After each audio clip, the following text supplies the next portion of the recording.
చరిత్ర చాలా గొప్పది. సరయూ నదీ తీరంలో ఉండేటువంటి ఇప్పటిదాకా చెప్పా ముందు, నా యోద్ధుం అశక్యం అయోధ్య, ఎవ్వరూ జయించటానికి వీలు లేనటువంటిది అయోధ్య చరిత్ర. అది ఇక్ష్వాకు రౌతో కూడుకున్న 43 తరాలు అనుభవించినటువంటి రాజ్యం. ముందు అనేక రాజులు పాలించినా అందులో దిలీపుడు గొప్పవాడు. ఆ దిలీపుడు సంతానం రఘుమహారాజు, అందుకే అది రఘువంశమైంది, రాముడి చేత కాదు, రఘువంశం.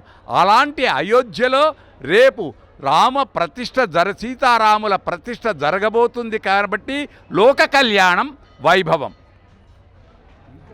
చరిత్ర ఎంత చెప్పినా తక్కువే. వాల్మీకి అంటాడు, ఒక్కొక్క అక్షరమే ఒక మహామంత్రం. 24,000 శ్లోకాలతో కూడుకున్నది రామాయణం. అక్షరం అది వాల్మీకి అందించాడు. రామ కథ,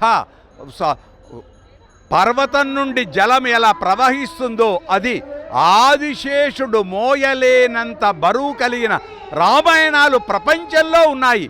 అన్ని మతాలలో ఉన్నాయి రామాయణం. ఆ రామాయణం చాలు గొప్పది.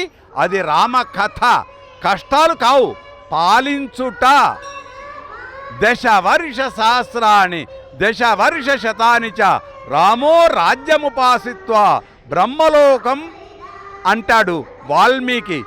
11 చెప్పలే, 10,000 ఏండ్లు, 10,000 ఏండ్లు రాముడు రాజ్యపాలన చేశాడు. సీతమ్మతోటే కూడుకొని చేశాడు. అది గొప్పనైనది. శతకంఠ రామాయణం అని చెబుతుంది. సీతమ్మ రాముడితోటే ఉంది అని.